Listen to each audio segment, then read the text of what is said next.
ಗೆಲ್ಲೋದ್ಯಾರು ಸೋಲೋದ್ಯಾರು ನಾಳೆಯೇ ಹೊರ ಬೀಳಲಿದೆ ಫಲಿತಾಂಶ. ಈ ಹಿನ್ನೆಲೆಯಲ್ಲಿ 3 ಕ್ಷೇತ್ರಗಳಲ್ಲೂ ಬೆಟ್ಟಿಂಗ್ ಭರಾಟೆ ಬಹಳ ಜೋರಾಗಿ ನಡೀತಾ ಇದೆ. ಯಾರು ಯಾವ್ಯಾವ ಕ್ಷೇತ್ರಗಳನ್ನ ಗೆಲ್ತಾರೆ ಅನ್ನುವಂತಹ ಕುತೂಹಲ ಈಗ ರಾಜ್ಯದಾದ್ಯಂತ ಮನೆ ಮಾಡಿದೆ. ಉಪ ಸಮರದಲ್ಲಿ ಗೆಲ್ಲೋದ್ಯಾರು, ಸೋಲನ್ನ ಕಾಣುವವರು ಯಾರು?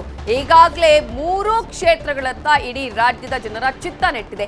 ಏನಾಗಬಹುದು ಫಲಿತಾಂಶ ಅನ್ನುವಂತಹ ಕುತೂಹಲ ಎಲ್ಲರಲ್ಲೂ ಇದೆ. ಈಗಾಗಲೇ ಶಿಗ್ಗಾವಿಯಲ್ಲಿ ನಾವು ಗಮನಿಸ್ತಾ ಹೋಗೋದಾದ್ರೆ ಭರತ್ ಬೊಮ್ಮಾಯಿ ಪರ ಬೆಟ್ಟಿಂಗ್ ಬಹಳ ಜೋರಾಗಿ ನಡೀತಾ ಇದೆ. 1 ರಿಂದ 10 ಲಕ್ಷದವರೆಗೂ ಕೂಡ ಬೆಟ್ಟಿಂಗ್ ಜೋರಾಗಿ ನಡೀತಾ ಇದೆ. ಜೋಡೆತ್ತುಗಳನ್ನೇ ಬಾಜಿಗೆ ಇಟ್ಟಿದ್ದಾರೆ ಇಲ್ಲಿ ರೈತ. ಈಗಾಗಲೇ ಇಂತಹ ಒಂದು ಕೆಲಸ ಮಾಡಬೇಡಿ ಅಂತ ಎಷ್ಟೇ ಮನವಿಯನ್ನ ಮಾಡಿಕೊಂಡ್ರು ಕೂಡ ಜನ ಮಾತ್ರ ಈ ರೀತಿಯಾದಂತಹ ಎಲೆಕ್ಷನ್ ಬಂದ ಸಂದರ್ಭದಲ್ಲಿ ತಾವು ಯಾರು ಗೆಲ್ಲಬಹುದು ಅನ್ನುವ ರೀತಿಯಲ್ಲಿ ಬಾಜಿಗಳನ್ನ ಕಟ್ತಾ ಇದ್ದಾರೆ, ಬೆಟ್ಟಿಂಗ್ ಅಲ್ಲಿ ತೊಡಗಿಸಿಕೊಂಡಿದ್ದಾರೆ. ಇನ್ನು ಚನ್ನಪಟ್ಟಣದಲ್ಲಿ ಕೋಟಿ ಬೆಟ್ಟಿಂಗ್ ನಡೀತಾ ಇದೆ. ಮಂಡ್ಯ, ಮೈಸೂರು, ರಾಮನಗರದಲ್ಲೂ ಕೂಡ ಈ ಒಂದು ಬೆಟ್ಟಿಂಗ್ ಗಲಾಟೆ ಬಹಳ ಜೋರಾಗಿದೆ. ಸಂಡೂರಿನಲ್ಲೂ ಗೆಲುವು ಸೋಲಿನ ಲೆಕ್ಕಾಚಾರ ಕೂಡ ನಡೀತಾ ಇದೆ. 3 ಕ್ಷೇತ್ರಗಳಲ್ಲಿ ಕೌಂಟಿಂಗ್ಗೆ ಭಾರಿ ಸಿದ್ಧತೆ ನಡೆಸಲಾಗ್ತಾ ಇದೆ. ಮತ ಎಣಿಕೆ ಕೇಂದ್ರಗಳ ಸುತ್ತ ಈಗಾಗಲೇ ಹೈ ಅಲರ್ಟ್ ಅನ್ನ ಘೋಷಣೆ ಮಾಡಲಾಗಿದೆ. ನಾಳೆ ಬೆಳಗ್ಗೆ 7 ಗಂಟೆಗೆ ಕೌಂಟಿಂಗ್ ಆರಂಭವಾಗಲಿದ್ದು ಬೆಳಗ್ಗೆ 11 ಗಂಟೆಯ ಸುಮಾರಿಗೆ ಫಲಿತಾಂಶ ಹೊರಬೀಳಲಿದೆ. ಆಗ ಗೊತ್ತಾಗಲಿದೆ ಯಾರ್ಯಾರ ಹಣೆ ಬರಹವನ್ನ ಮತದಾರ ಹೇಗೆ ಬರೆದಿದ್ದಾನೆ ಅನ್ನೋದು. ಆ ಒಂದು ಭವಿಷ್ಯದ ನಿರ್ಧಾರಕ್ಕಾಗಿಯೇ ನಾಳೆವರೆಗೂ ಕಾಯಲೇಬೇಕಾಗುತ್ತೆ. ನಾಳೆ ಬೆಳಗ್ಗೆ 7 ಗಂಟೆಯಿಂದಲೇ ಮತ ಎಣಿಕೆ ಆರಂಭ ಆಗತ್ತೆ. ಇದೇ ವಿಚಾರಕ್ಕೆ ಸಂಬಂಧಪಟ್ಟ ಹಾಗೆ ಇನ್ನಷ್ಟು ಡೀಟೇಲ್ಸ್ ಅನ್ನ ಕೊಡೋದಕ್ಕೆ ನಮ್ಮ ರಿಪೋರ್ಟರ್ ಕೃಷ್ಣ ಈಗ ನೇರ ಸಂಪರ್ಕದಲ್ಲಿ ಜಾಯ್ನ್ ಆಗಿದ್ದಾರೆ. ಕೃಷ್ಣ, ಈಗಾಗಲೇ 3 ಕ್ಷೇತ್ರಗಳಿಗೆ ನಡೆದಿರುವ ಉಪ ಸಮರದ ಫಲಿತಾಂಶದತ್ತ ಇಡೀ ರಾಜ್ಯದ ಜನರ ಚಿತ್ತ ನೆಟ್ಟಿದೆ.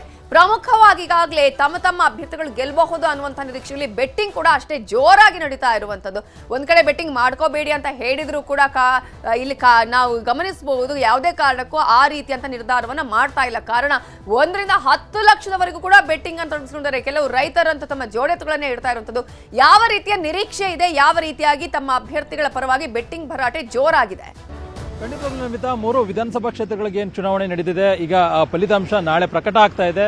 ಎಲ್ಲರ ಚಿತ್ತ ಫಲಿತಾಂಶದತ್ತ ನೆಟ್ಟಿದೆ ಅಂತ ಹೇಳ್ಬೋದು. ಯಾಕಂದ್ರೆ ಈಗಾಗಲೇ 3 ವಿಧಾನಸಭಾ ಕ್ಷೇತ್ರಗಳು ಕೂಡ ಅತ್ಯಂತ ಮಹತ್ವವನ್ನು ಪಡ್ಕೊಂಡಿರುವಂತದ್ದು ರಾಜ್ಯ ಕಾಂಗ್ರೆಸ್ ಸರ್ಕಾರಕ್ಕಾಗಿರ್ಬೋದು, ಮತ್ತೊಂದು ಕಡೆ ಪ್ರತಿಪಕ್ಷಗಳಿಗೆ.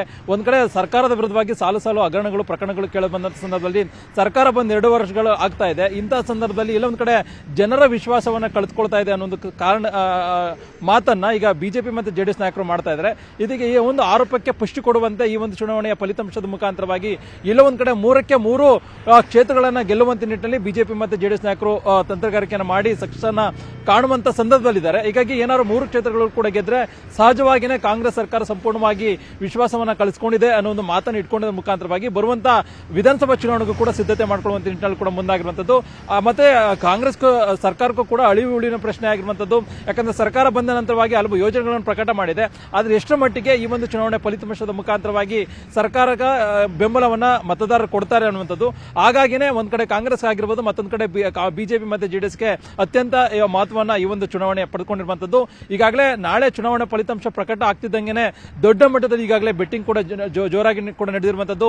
ಒಂದ್ ಕಡೆ ಚನ್ನಪಟ್ಟಣ ವಿಧಾನಸಭಾ ಕ್ಷೇತ್ರದಲ್ಲೂ ಕೂಡ ನಿಖಿಲ್ ಕುಮಾರಸ್ವಾಮಿ ಆಗಿರ್ಬೋದು ಮತ್ತೆ ಯೋಗೇಶ್ವರ್ ಅವರ ಮಧ್ಯೆ ಜಿದ್ದಾಜಿದ್ದಿನ ಪೈಪೋಟಿ ಕೂಡ ನಡೆದಿರುವಂತದ್ದು. ಹೀಗಾಗಿ ಅಂತಿಮವಾಗಿ ಫಲಿತಾಂಶ ಏನಾಗಬಹುದು ಅನ್ನೊಂದು ಲೆಕ್ಕಾಚಾರವನ್ನ ಆ ಭಾಗದಲ್ಲಿರ್ತಕ್ಕಂಥ ಹಳೆ ಮೈಸೂರು ಭಾಗದ ನಾಯಕರು ಕೂಡ ದೊಡ್ಡ ಮಟ್ಟದಲ್ಲಿ ಜನರಾಗಿರ್ಬೋದು ಮತ್ತೆ ರಾಜಕೀಯ ನಾಯಕರಾಗಿರ್ಬೋದು ಅವರೆಲ್ಲರೂ ಕೂಡ ವಿಶ್ವಾಸವನ್ನು ಕೂಡ ಇಟ್ಕೊಂಡಿರುವಂತದ್ದು. ಅದ್ರ ಜೊತೆಗೆ ಶಿಗ್ಗಾಂವ್ ಆಗಿರ್ಬೋದು ಮತ್ತೆ ಸಂಡೂರು ವಿಧಾನಸಭಾ ಕ್ಷೇತ್ರಗಳಲ್ಲೂ ಕೂಡ ಅಷ್ಟೇ ಪ್ರಾಮುಖ್ಯತೆಯನ್ನು ಪಡ್ಕೊಂಡಿರುವಂತದ್ದು. ಯಾಕಂದ್ರೆ ಸಂಡೂರಲ್ಲೂ ಕೂಡ ಅಲ್ಲಿ ಒಂದ್ ಕಡೆಗೆ ಎಲ್ಲ ಒಂದ್ ಕಡೆ ಮಾಜಿ ಸಚಿವರಾಗಿರ್ತಕ್ಕಂಥ ಜನಾರ್ದನ್ ರೆಡ್ಡಿ ಬಿಜೆಪಿ ನಾಯಕರಾಗಿ ಅಲ್ಲಿ ಒಂದಷ್ಟು ತಂತ್ರಗಾರಿಕೆಯನ್ನು ಮಾಡಿದ್ರೆ, ಮತ್ತೊಂದು ಕಡೆ ಎಲ್ಲ ಒಂದ್ ಕಡೆ ಸಂಡೂರಲ್ಲಿ ಮುಖ್ಯವಾಗಿ ಕಾಂಗ್ರೆಸ್ ಅಭ್ಯರ್ಥಿ ತುಕಾರಾಂ ಅವರ ಪತ್ನಿ ಕೂಡ ಸ್ಪರ್ಧೆಯನ್ನು ಮಾಡಿ ಈಗಾಗಲೇ ಮತದಾನ ಕೂಡ ಆಗಿದೆ. ಇಂತಹ ಸಂದರ್ಭದಲ್ಲಿ ಎಲ್ಲ ಒಂದ್ ಕಡೆ ಅಲ್ಲೂ ಕೂಡ ಒಂದ್ ರೀತಿ ಪ್ರತಿಷ್ಠೆ ಆಗಿರುವಂತದ್ದು. ಮತ್ತೆ ಶಿಗ್ಗಾಂವಲ್ಲೂ ಕೂಡ ಎಲ್ಲೊಂದ್ ಕಡೆ ಭರತ್ ಬೊಮ್ಮಾಯಿ ಅವರು ಸ್ಪರ್ಧೆ ಮಾಡಿದ್ದಾರೆ, ಮತ್ತೊಂದ್ ಕಡೆ ಕಾಂಗ್ರೆಸ್ ಅಭ್ಯರ್ಥಿ ಕೂಡ ಸ್ಪರ್ಧೆ ಮಾಡಿ ಈಗಾಗಲೇ ಚುನಾವಣೆ ಕೂಡ ಎದುರಿಸಿದ್ದಾರೆ. ಹೀಗಾಗಿ ಅಂತಿಮವಾಗಿ 3 ವಿಧಾನಸಭಾ ಕ್ಷೇತ್ರಗಳಲ್ಲೂ ಕೂಡ ಏನಾಗುತ್ತೆ ಏನಾಗಬಹುದು ಅನ್ನೋ ಒಂದು ಲೆಕ್ಕಾಚಾರದಲ್ಲಿ ಇದೀಗ ಇರುವಂತದ್ದು. ಹೀಗಾಗಿ ನಾಳೆ ಚುನಾವಣೆ ಫಲಿತಾಂಶಕ್ಕೆ ಎಲ್ಲಾ ರೀತಿಯಾದಂತಹ ಸಿದ್ಧತೆಯನ್ನು ಕೂಡ ಈಗಾಗಲೇ ಚುನಾವಣಾ ಅಧಿಕಾರಿಗಳು ಕೂಡ ಮಾಡ್ಕೊಂಡಿದ್ದಾರೆ.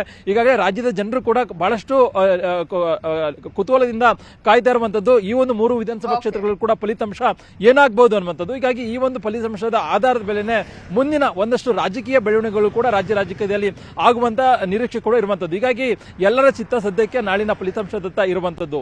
ನವಿತಾ, ಓಕೆ, ಹಾಗೆ ಸಂಪರ್ಕದಲ್ಲಿರಿ ಕೃಷ್ಣ.